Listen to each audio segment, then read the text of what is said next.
Ok, amigos da Rádio Teletema, neste programa especial que estamos fazendo sobre os 70 anos da TV no Brasil, nós temos a honra de falar agora, vamos conversar com ela, que é repórter, jornalista da Rede Globo de Televisão, faz as reportagens internacionais da emissora, escreveu 2 livros também, passou por outras emissoras, gentilmente nos atende, Sônia Bride. Sônia, boa tarde, é um prazer falar com você, obrigado pela atenção, tudo bem? Obrigada, Felipe, obrigada pelo convite, tudo bem. Sônia, fala um pouco para os nossos ouvintes sobre a sua carreira e o que a TV representa para você. Olha, desses 70 anos de televisão, eu ajudei a construir a história de metade disso, pelo menos, 35 anos. Mais ainda que isso, eu comecei a trabalhar num canal de televisão com 19 anos de idade, eu era produtora da TV Barriga Verde em Florianópolis, com 21 eu fui para a RBS, então era afiliada da Globo em Santa Catarina, e de lá para cá eu da afiliada passei para a TV Globo no Rio de Janeiro, fui correspondente em Londres, em Nova York, em Pequim, em Paris, trabalhei em São Paulo e agora estou trabalhando no Rio de Janeiro. E aqui eu faço reportagens especiais para o Fantástico, séries internacionais, enfim, e muita cobertura de meio ambiente. O que eu acho que é muito importante a gente lembrar nesses 70 anos da televisão no Brasil é que a televisão, e principalmente a Globo, que foi a grande rede nacional de televisão, ela foi responsável por uma coisa que sempre se sonhou para o Brasil, que era unificar o país em cima dos mesmos temas. A gente tem realidades muito diferentes entre o Sul e o Norte, o Nordeste, o Centro-Oeste, o Sudeste, mas a gente tem um país que se entende como o Brasil, uma grande nação continental e unificada. E essa união cultural se deu principalmente através da televisão. E a questão das transformações que a TV passou durante esses 70 anos? A TV, digamos assim, televisão é uma tecnologia, é um meio para comunicação, como a gente tem um rádio. Então, assim, a televisão passou por várias adaptações, por várias mudanças, né? Quando ela começou no Brasil, ela tinha um alcance muito pequeno, ela não chegava no país todo, isso só veio depois com a Rede Globo, a partir de 65. Ela era preto e branco, ela pegava mal, ela ficou colorida, hoje ela é TV digital, ela é cabo, hoje nós temos uma democratização de cabos e canais, né? A gente lembra que até pouco tempo atrás a gente tinha 5, 6 redes nacionais de televisão, uma meia dúzia de TVs independentes e pronto. E hoje tem todos esses canais a cabo. A televisão como instrumento de radiodifusão, ela foi cedendo espaço foi se transformando num meio de comunicação que não é mais por radiodifusão, é por cabo, é por satélite. O imediatismo, a rapidez com que a gente consegue transmitir sinal hoje pela internet, nas grandes coberturas, em qualquer situação que você está vivendo. Eu mesmo no ano passado fiz uma entrada ao vivo da Antártica. Você imagine o que era a estrutura necessária para fazer isso há apenas 10 anos. Hoje você faz pela internet. Lá da região mais remota do planeta, eu posso entrar ao vivo no Fantástico. Então, a televisão, ela passa por essas transformações, passa por uma transformação de linguagem também, né? E eu vejo hoje que, por exemplo, os telejornais, eles estão se voltando muito mais para a origem, que era mais aquela origem do rádio, entrada ao vivo, reportagens, assim. A teledramaturgia se firmou no Brasil como uma coisa essencial na nossa vida, no nosso cotidiano, não dá para pensar no Brasil sem novela, e mesmo as novelas vão evoluindo, vão ganhando diferentes características, né? Então, e são sempre muito conectadas com a realidade, são muito conectadas com as mudanças culturais. Eu acho que isso é super importante. Você falou da teledramaturgia e eu fiquei imaginando lá nos anos 50, 60, quando a teledramaturgia era feita ao vivo. Imagina só o equipamento, né? Imagina o cenário que o pessoal lá todo tinha que montar para que essas novelas acontecessem sem erros, né? Nossa, eu fiquei imaginando assim, de uma cena para outra, como seria? De uma cena para outra você tinha que jogar ou para um narrador ou para um comercial para poder trocar o cenário, né? Imagina. Era uma coisa incrível. Não, era assim, o heroísmo, e você vê que assim, a maneira de contar histórias, as tecnologias são diferentes e tudo, mas o que importa no fim das contas é a história que você conta, né? A teledramaturgia, se ela tem uma história boa para ser contada e bons atores, a parte técnica, ela pode ir evoluindo para um lado para o outro, mas o que vai capturar o público, o que vai fazer as pessoas assistirem é justamente isso, você está contando uma boa história, né? Então, eu acho que isso é uma coisa, esse é o coração da televisão, né? É você contar boas histórias, ou histórias de ficção na teledramaturgia, ou histórias reais no telejornalismo. Exatamente. Sônia, você meio que se especializou-se em trabalhar como repórter correspondente, né, em matérias internacionais. Eu queria que você falasse um pouco sobre isso. Como que é você trabalhar fora do seu país, ficar tanto tempo fora do seu país? Eu acho que assim, o ser humano se adapta a muita coisa, né? Então, eu me adaptei a ficar. Na verdade, quando eu vim para o Rio de Janeiro, saí de Santa Catarina, nós somos 8 irmãos, né? Então você imagine, uma família grande, super unida. Quando eu vim para o Rio de Janeiro, eu já me sentia meio em terra estrangeira, né? E aí acabei indo para outros países, a gente forma um núcleo de amizades, a gente consegue bons amigos e se envolve muito com o trabalho e acaba se adaptando. Eu acho que o mais incrível nesse trabalho de correspondente é a gente compreender que diferentes culturas encontram diferentes estratégias ou maneiras diferentes de fazer as coisas, mas no fundo é todo mundo mais ou menos a mesma coisa, todo mundo quer conviver com a família, ter saúde, ter acesso à educação, quer que os filhos se deem bem, tenham boas oportunidades na vida, consigam ter uma vida melhor do que os pais, todo mundo gosta de se reunir no fim de semana, fazer um almoço de família, a essência humana é a mesma em todo lugar, e quando a gente compreende isso, a gente consegue ter mais empatia pelos outros, né? Infelizmente o Brasil vive hoje um processo de xenofobia muito grande, de ataques a outros países e tal, de gente que bota a culpa no chinês, bota a culpa no americano, bota a culpa no...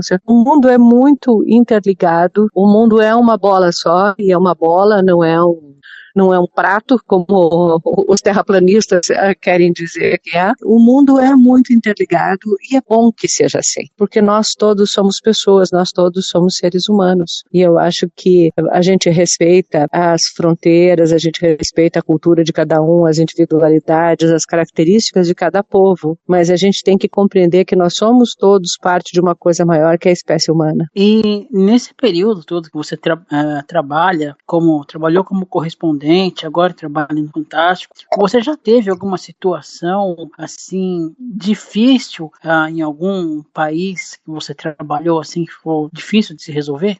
Não, eu acho que assim, quando a gente vai para situações, mesmo as situações mais perigosas, a gente se prepara muito bem para isso, né? Então a gente sabe como resolver, onde buscar ajuda. Então nos momentos em que eu me vi em situação de perigo, eu sempre sabia qual era a atitude que eu tinha que tomar para sair do perigo e para ficar em segurança. Eu passei muito mais perigo cobrindo guerra do tráfico no Rio de Janeiro do que em qualquer cobertura internacional que eu fiz. E todo esse tempo que você trabalha, né, como repórter, principalmente no Fantástico, qual você destacaria assim que foi a sua maior e melhor reportagem? É muito difícil. Para mim, a minha melhor matéria é sempre a matéria que eu estou fazendo no momento, e eu preciso tratá-la assim para ter certeza de que eu vou fazer uma boa matéria. Claro que tem algumas coisas que a gente faz que marcam muito, né? Que são muito importantes, que eu acho assim que são queridas no coração da gente, né? Eu fiz uma matéria com os refugiados, por exemplo, do Sudão do Sul, que estavam refugiados em Uganda, que me marcou muito, que eu achei que foi uma matéria assim que toca, né, no coração. Aqui no Rio de Janeiro, aqui no Brasil, né, eu fiz no começo desse ano uma matéria sobre a polícia que mata, a letalidade policial, que é a maior do mundo, disparada nesse país, onde no Rio de Janeiro, por exemplo, de cada 3 pessoas mortas de forma violenta, uma é morta pela polícia. Esses números são inadmissíveis. Eu acho que essa matéria presta um serviço público muito grande quando chama atenção para isso, de que nós precisamos treinar melhor as nossas polícias, nós precisamos preparar melhor nossos policiais para que eles possam matar menos e ser ter menos mortos, porque também nós temos uma realidade triste de que a polícia brasileira também é uma das que mais morre no mundo. São temas tão diferentes, né, mas todos com a sua importância. Eu acho que em 2010 a gente fez uma grande série internacional mostrando as mudanças climáticas já acontecendo e hoje só estão piores do que estavam na época. Também foi uma série que me marcou muito da qual eu tenho bastante orgulho. O próprio fato de a gente ter sido, o Paulo e eu, os primeiros correspondentes de uma televisão brasileira ou da América Latina, na China, mostrando para o mundo, na época me tratavam, isso faz só 15 anos, eu cheguei lá e quando eu dizia no Brasil que estava indo morar na China, me tratavam como se eu estivesse me mudando para Marte. Hoje ninguém tem dúvida da importância que a China adquiriu no cenário internacional, da influência que ela tem sobre as nossas vidas e de como foi fundamental ter uma televisão brasileira lá, mostrando o que estava acontecendo, para que o Brasil pudesse se preparar para esse fenômeno que foi a ascensão da China. Inclusive, dessa cobertura sua na China, nasceu o Lauai, né? Que foi um audiolivro, aliás. Não, tem o audiolivro e o livro impresso e infelizmente não tem a versão digital ainda, mas é um livro do qual eu me orgulho bastante também, porque ele conta a descoberta para a família inteira, né? Que foi dessas diferenças culturais e das semelhanças culturais que tem entre Brasil e China, né? Aliás, um grande audiolivro do qual eu tive a oportunidade de ler ele, inclusive na época da faculdade e depois também. E você escreveu outro livro também sobre o clima, né? Exato, o Diário do Clima. Esse livro é um relato, um diário de viagem que conta as aventuras, mas também conta toda a ciência por trás dessa série que a gente fez para o Fantástico sobre mudanças climáticas. Então, mostra não só os lugares, mas o fundamento científico para tudo aquilo que a gente está mostrando. Fala um pouco da importância do Paulo Zero, né? Paulo Zero que faz as filmagens com você, né? Durante meu cine-marido. Não, eu acho que eu tive muita sorte, porque o cara por quem eu me apaixonei, com quem eu divido, compartilho a vida e com quem eu tenho um filho, é um cinegrafista excepcional, é um artista, ele tem muito conhecimento técnico, ele tem uma sensibilidade artística incrível, ele tem um conhecimento jornalístico que é impressionante, é um cara corajoso, sensível, então assim, eu acho que a minha carreira não seria a minha carreira se não fosse o Paulo do lado, assim, eu poderia ter tido uma boa carreira, tal, mas não as características do meu trabalho são muito influenciadas pela presença dele e pela possibilidade de contar com as imagens dele para contar minhas histórias. Tem um cinegrafista particular, hein? Beleza. Não é? Que luxo! Sônia, e o Rafael Cardoso? Você se considera uma noveleira também por assistir aí as novelas do Rafael Cardoso? Ai, coitado do Rafa, eu mal assisto. Não é que sabe o que é? Se eu começo a assistir novela, eu fico viciadona. Então, eu não posso assistir. Eu vejo 2, 3 capítulos para poder ver o Rafa em ação e depois eu tenho que fugir, porque senão eu fico muito viciada na novela. E aí eu tenho que viajar para trabalhar e perco os capítulos, daí eu fico encrencada. Mas eu tenho muito orgulho do trabalho do Rafael. Ele é um excelente ator. Eu acho que ele orgulha bastante a gente e ele é muito dedicado, né, aos papéis que ele faz e tem feito umas coisas muito, muito boas para a TV brasileira. Para quem não sabe, para os nossos ouvintes aí que não pesquisaram aí sobre a Sônia, ela é sogrona do Rafael Cardoso. Isso aí, né, Sônia? Pai dos meus netos. Opa, maravilha. Belíssimo ator, consagradíssimo aí. Nossa, eu adoro, sou fãzaça. E nossa eu também. Colega de reportagem aqui é uma noveleira de mão cheia, tá? De primeira, Então, eu fico me escondendo. Quando eu termino o jornal, eu desligo, porque senão eu não faço mais nada da minha vida, fico só vendo novela. Adoro. Novela vicia mesmo. Ô, Sônia, e como é que foi para você ter trabalhado ao lado de grandes nomes aí também do jornalismo brasileiro, como Sérgio Chapelin, Cid Moreira, esses grandes nomes da TV Globo? Uma honra, né? Eu cresci vendo Sérgio e Cid na televisão, me tornar colega deles é uma honra, não dá nem para medir isso. Não só eles dois, como grandes repórteres, né? com quem eu tive a oportunidade de conviver e aprender, Ernesto Palha, Pedro Bial, meus colegas que são mais contemporâneos meus, como o Marcelo Canelas, a Beatriz Tillman, que já deixou a gente, né, faleceu, agora tem 6 anos. Então, quando você é jornalista, você está começando a sua carreira, você vê aqueles seus ídolos, e um dia você se tornar colega deles é uma honra grande demais. E todas essas pessoas muito generosas em compartilhar conhecimento, em te fazer se sentir à vontade num ambiente novo e tal. Eu espero um dia poder fazer isso também por colegas que estejam chegando. Eu digo sempre que um dos maiores presentes que eu tive foi ter ouvido uma vez a voz do Cid falando comigo. Foi uma coisa assim muito... Ele é incrível, né? Emocionante, né? Boa, 91 anos. Realmente foi muito legal. Sônia, infelizmente nesses dias nós perdemos uma pessoa que também fez muito pelo rádio e também pela TV, chamado José Paulo de Andrade. Eu gostaria que você falasse da importância do José Paulo, tanto pelo rádio como pela TV. Não, o José Paulo tem uma história incrível, né, na radiodifusão brasileira, no rádio e na televisão, e eu acho que ele principalmente um exemplo de uma pessoa que não poupava nenhum esforço para trazer a melhor informação, a melhor comunicação, além de um carisma absurdo, né? O José Paulo vai fazer muita falta, felizmente, sendo a pessoa generosa que ele foi, ele deixou muitos dos seus discípulos, digamos assim, bem preparados, carregando essa história que ele ajudou a construir. Inclusive nós da Rádio Teletema fizemos uma das últimas entrevistas do Paulo no dia 1º de julho. Eu acho que foi a última mesmo. Nossa, com um documento histórico. É verdade. Nossa, foi uma honra, um privilégio pra gente receber ele e, né, sem saber que 16 dias depois já não estaria mais aqui entre nós, né? Uma pena. Outra dessas perdas que a gente não consegue nem ter o tempo de lamentar, de tanta gente que a gente está perdendo ao mesmo tempo nesse período horrível pelo qual a gente está atravessando. E Sônia, nesse período, né, até a gente brincava fora do ar, você está tão acostumada a fazer matérias, sobretudo fora do Brasil, e agora trabalhando em casa. Como que está sendo essa adaptação de, né, fazer as matérias que você fazia fora e agora ter que fazer diretamente de casa? Olha, tem pessoas que estão sofrendo mais do que eu. Eu não posso reclamar de nada, porque primeiro que eu rodei bastante o mundo, eu conheço bastante coisa, tenho bastante contatos, conheço bastante pessoas, então eu tenho os recursos de encontrar os entrevistados onde eles estiverem e entrevistar por uma entrevista à distância, né, usando a tecnologia, e a gente tem conseguido fazer algumas reportagens assim,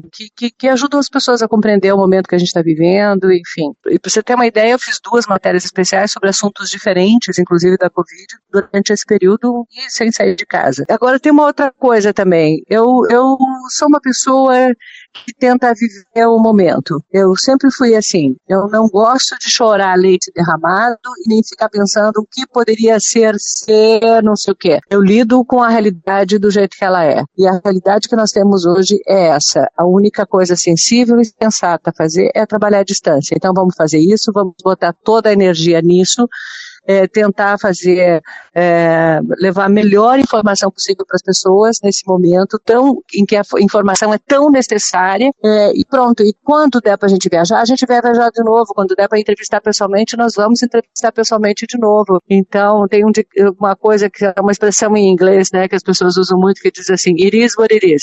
Isso é o que é, eu não posso mudar essa realidade, não vou brigar com ela, eu vou me adaptar, eu vou viver essa realidade, vou tentar tirar o melhor desse período, fazer o melhor nesse período em prol do outro, e quando isso acabar, estaremos fortes, firmes para recomeçar. Sônia, você fez uma reportagem sobre a questão da Dilma Rousseff e o governo americano. Isso, de alguma maneira, você sofreu alguma represália, alguma coisa em relação a isso? Não, na época, é claro que o governo, essa reportagem foi sobre a espionagem que a Agência Nacional de Segurança, a NSA, em inglês, a sigla, fazia no mundo inteiro. Eu tive acesso aos documentos que mostravam que espionava não só a presidente Dilma Rousseff, como a Petrobras e também o Ministério das Minas e Energia, assim como empresas e governos e pessoas do mundo inteiro. Não sofri nenhuma represália, não. É claro que a gente tratava com documentos muito sensíveis, tinha que se cuidar, mas os americanos entendem que o papel do jornalista é esse, e eles seguem a lei. Esses ataques pessoais a jornalista, infelizmente, são características de correntes políticas que são muito mais ignorantes e distantes do que é o papel da imprensa, do que o governo americano na época de Barack Obama, que foi quando a gente fez essas denúncias. Você acredita que se fosse hoje, né, com o presidente atual dos Estados Unidos, a forma seria vista de outra maneira?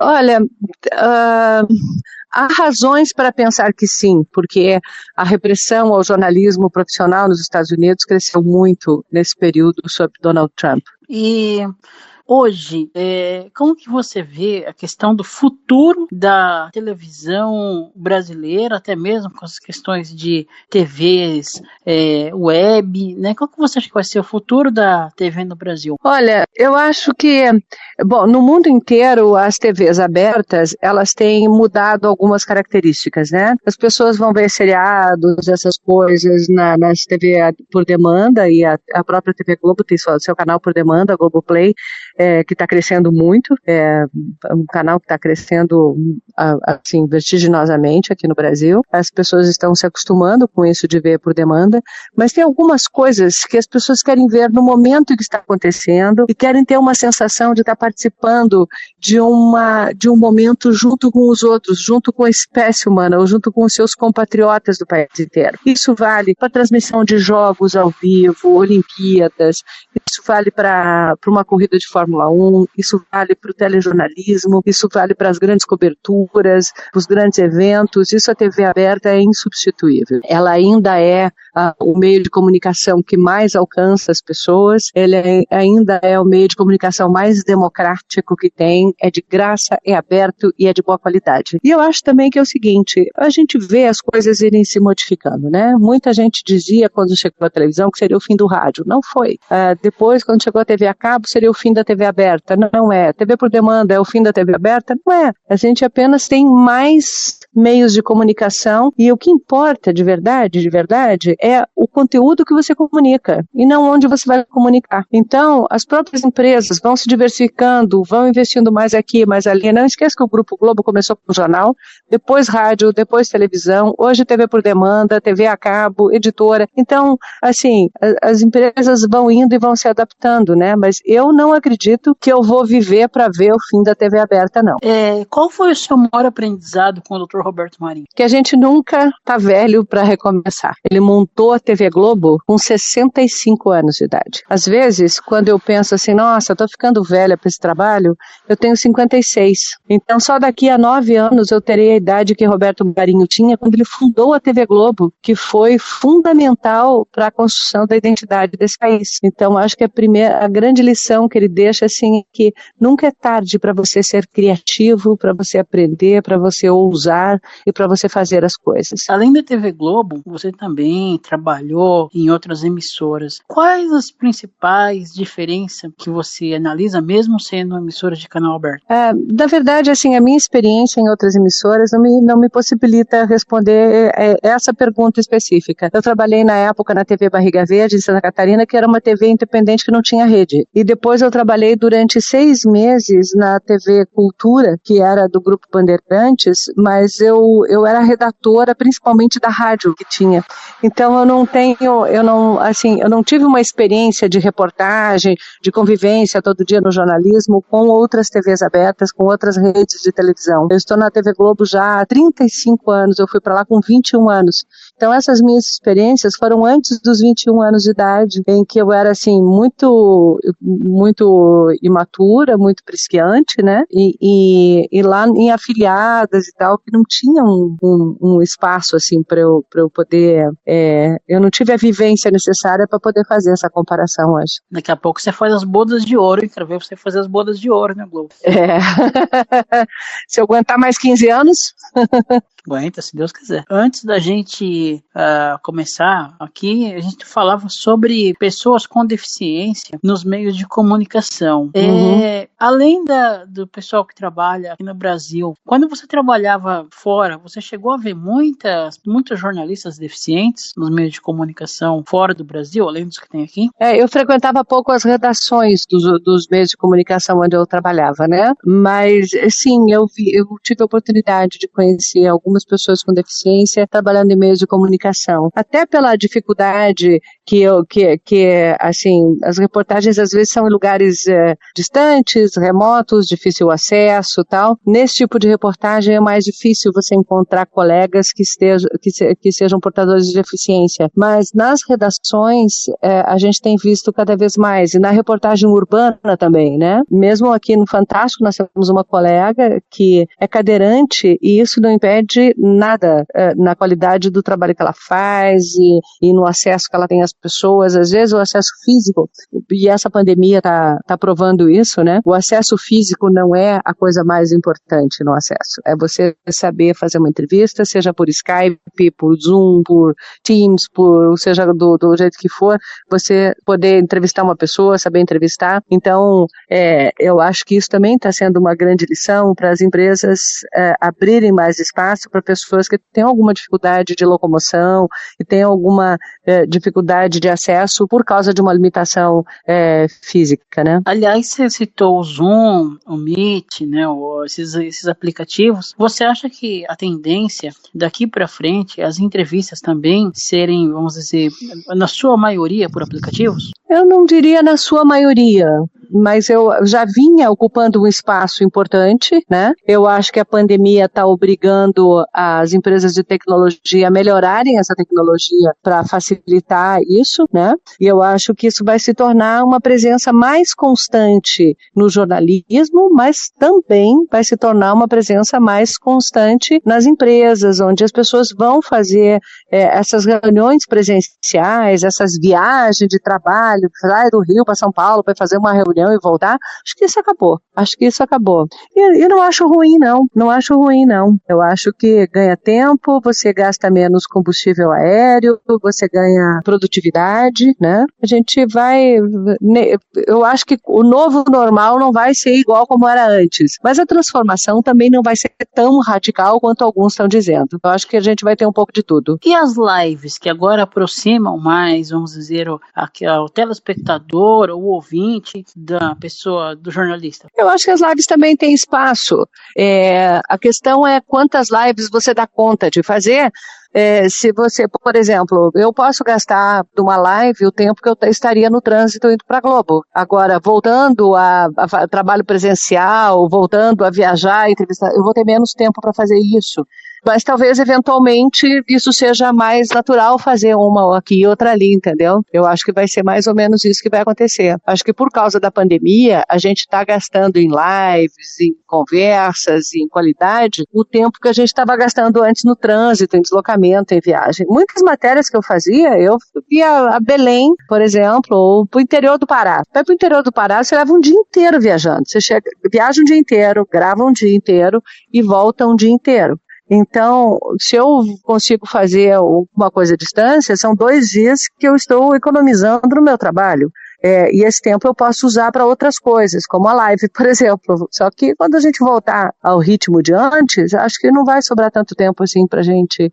Mas eu gosto dessa interação, acho bem legal a gente conversar mais direto com as pessoas. Acho que aproxima mesmo, você usou a expressão certa. Sônia, as suas matérias, seja a nível internacional, né, pro Fantástico, você fez aquela na Antártica, a última, ou aqui a nível nacional, você mesmo define seu roteiro, por você fazer bastante internacionais, tem alguém que faz essas pautas para você? Como que funciona? É uma via de 2 mãos. Eu apresento muitas propostas e volta e meia alguém apresenta uma proposta de uma coisa que acha interessante para eu fazer. Então, mas essas que você citou, as séries internacionais e Antártica, foram propostas minhas que a TV Globo topou e eu fui fazer.